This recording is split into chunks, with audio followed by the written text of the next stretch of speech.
talk about how you've been holding up and staying creative and positive and artistic during this time. I mean, I've had like spurts of stuff. I'm starting to do a TV show in a couple of months that was meant to start before the pandemic, and I've got to learn how to play the piano, and it's very serious, like piano learning. So that's actually been such a lovely thing to have as like a constant, and like learning how to play a Bach piece. And even if I like don't actually know what I'm doing, I've still kind of like, just having something that you have to do over and over again has been lovely. And I've had like nice spurts of stuff, but it's obviously I've also had like my, like I feel like there have been good months and bad months, and sometimes you're just so like grumpy and irritated and just over it. But it feels like, it feels good. It feels like we're almost out of it. Well, you mentioned the music, and I know the music helps, and I love your music and the stuff I've heard you do over the years. If you can just talk about that briefly, how much music you've been doing, and we look forward to more singles from you in the future. Yeah, well, I actually finished an album during this pandemic, so I'm jazzed, and I think it takes, these things always take a while. I think I'll probably release it next year, but it's kind of been like, when people ask me about it, I'm like, oh, I've kind of been working on it for like 10 years, because it's kind of just been something I've been like quietly like loving, but put out a few things over the years, but I think I've now finished an album, and can't wait for the right moment to put it out. It's gonna be great. That's exciting. Great news. And talk about this movie, Suki. It's such a cool movie in so many ways. What was the appeal for you going into Seance? I quite wanted to do like a teen slasher movie that didn't take itself too seriously, that had like a sort of element of it's horror and also supernatural, and like set in a sort of creepy boarding school. But I just like the idea of doing something that didn't take itself, like everything's very serious in the world right now, and I like the way this movie, it felt like an almost like 2000s sort of, like it kind of felt like a bit like going back to the 2000s or something. And it was also like, I feel like probably the last time I'd be able to play a high schooler. Like I was like 27 then, and now I'm like 29.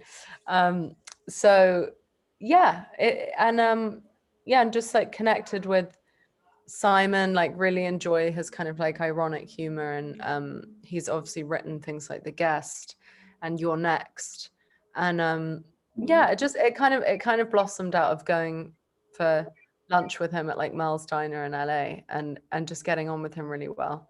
And we went to Winnipeg, which is like the world's coldest place ever, and like all sort of like lost our minds. And it was exciting actually, because it was Simon's first feature, so there's that element of kind of added excitement of this being like the first time he gets to do it, his first time doing that, and my like first kind of horror movie.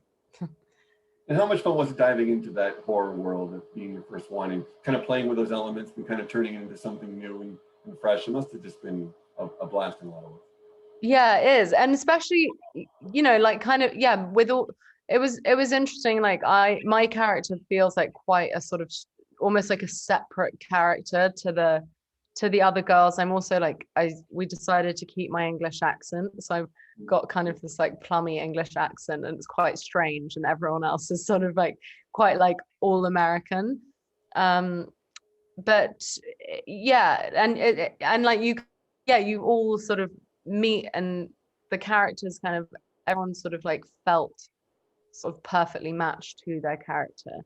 And there's definitely the elements there as well. Just, it is like a very isolating place, like where I mean, it hurt to go outside. Like nobody went outside for like 2 months unless you were filming, and we all like lived in an apartment building together, and kind of like the movie sort of seeps into you, like the sort of uneasiness of everything. And all of us girls like kind of, we like really needed each other. Like we were all kind of like I think a little like, fragile. Yeah. So it's good. And then when things get really crazy, you talk about this kind of like, if that was a catharsis for there, how much you were able, to get bloody and banged up, and you weren't afraid to get, dirty and kind of go all out in certain scenes of this movie. Just talk about that as an actress, to kind of go to those places and what that was like for you to kind of just do it and not hold back. Yeah, I kind of prefer that sort of stuff actually. Like, yeah, I think because like the first movie I ever did was The Bad Batch. And in that movie, like Lily, the director, like it was actually like a scene where I like had poo all over me. So like that, I feel like that kind of, I actually really enjoy that sort of like elemental having like stuff all over you, whether it's like blood or poo. I do like that. I kind of like the sensations and not having to, I find it more comfortable than having to be like, like look nice or whatever. Especially for someone that's obviously done a lot of modeling, and you have to at least maybe not look perfect, but you have to have a certain vision and have a certain artistic look for every job. Is it nice to kind of just go nuts? Do you feel that? Yeah, I mean, it doesn't. I know. Yeah, I don't really kind of like. Yeah, like the other thing is sort of not. It's not really that fun at all. Like it's way more fun to be like getting banged up and getting dirty. Yeah. And she's such a cool character also, just kind of the expressions you have and some of those deadpan lines and just playing it kind of tough and cool in moments, just kind of embodying her. How much did you like this young woman that you play? Yeah, I definitely wanted to. I mean, Simon is like a kung fu. He's like a kung fu master. The director Simon actually is. So when I got cast, he said, I do these classes at this center in LA. Like, come to some of them. So we did like a couple of months of like me going, and it's like a group of like 30 dudes who are all like really good at kung fu. And I grew up sort of around it. My dad's a black belt. And I always say that I got to be a brown belt, but I didn't. And I definitely was like a blue belt. But we kind of sort of like, I kind of actually, I feel like a lot of the time you pick up a lot from the director. And I feel like I was sort of channeling maybe like what I saw in those rooms a little bit of like kind of, yeah, like learning to do something like a skill like that to sort of as like a cover for other things. I think she definitely was like a whole other sort of badass character that came into this other kind of dynamic, which was fun, and it hopefully like melds together as one movie. But it felt strange sometimes to feel actually quite different to everyone else, but it was definitely like a choice that I think is fun. It worked so well. And did you stick with the kung fu or something else after getting back into that? I do some boxing. But it was, yeah, I'll have to go back when I'm in LA and go back to his class. It's really good. Like the first few times we really got into it. It's pretty exhausting, and I just like I got tired at the end and just like accidentally hit Simon in the nose, and like his eyes were watering. I was like, Jesus, but it was good. It was good. Good to kind of, it was like nice bonding activity for us to do. Yeah. Talk about doing the actual seance part of the film and using the cell phone, kind of having fun with that. There's been, we've seen seances in other films. How great was it actually to be sitting there as part of this kind of like classic genre thing and turning? Have you ever done one of them? Not the real deal. I've witnessed them like at the Magic Castle here in LA, and I've played around with like Ouija boards, but they kind of freak me out. Yeah, I actually did one once, like not that long ago, and it was definitely like the actual, the pen was moving and things were getting written. But I didn't like. It's actually quite strange when I think about it, because I'm like, oh, it was working, but I was with a bunch of girlfriends and we'd all had a few drinks, so it like for some reason I just was like finding it funny and not really accepting that this is really happening. So yeah, I mean, I definitely am like kind of, I don't think I'm very sensitive in real life to this sort of supernatural, but my sister like comes and stays with me in LA, and she says that my house is like completely haunted, and she wakes up and there are like, dead witches over her and stuff. But I don't, it doesn't like kind of come for me in the same way. Are you open to that, or are you completely skeptical? I'm totally open to it. I wish that something would come my way. I don't know. I think it just, yeah, maybe it's just me. I don't kind of have that sixth sense. There's a lot of great LA ghost stories and things like that, but there's a lot of that in England as well. So you must have grown up with stories and things like that.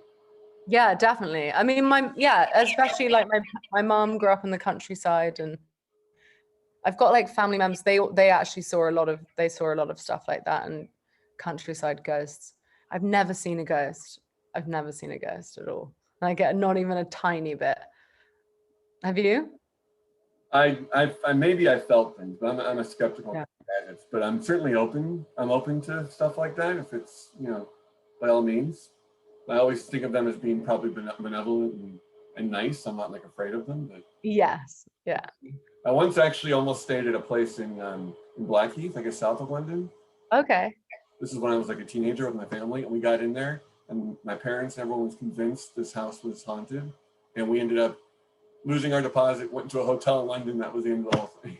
Really? Your parents were just like, we're not staying How here. much we're losing, we paid for this, we can't put everyone through this. This place is, something's going on here. And we left, Really? stayed at some hotel by the Lord's Cricket Ground. This is back in the 80s. Yeah. No way. That's It was a beautiful little town. But, you know, yeah. Well, at least you got to see more of England.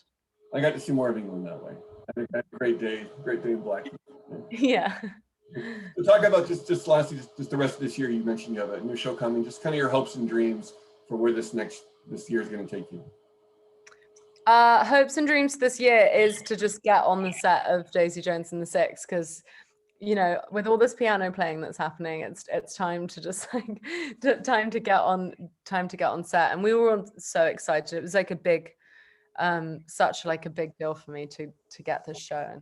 And there's all that adrenaline that happens when you get cast and you start rehearsing and then it stops. So I just can't wait to be on set with all the cast. And I'm so glad that we get to do like a music thing, because everyone's taking it really seriously, and we actually are all going to be, you know, wanting to play live and actually kind of become a band, which is the coolest. Yeah, that sounds so awesome. Well, can't wait for that. Hopefully we'll talk to you again when that comes out, and looking forward to your own music as well. Perfect. So nice to speak to you. Lovely speaking to you. Have a lovely day. Bye. Bye-bye. Bye.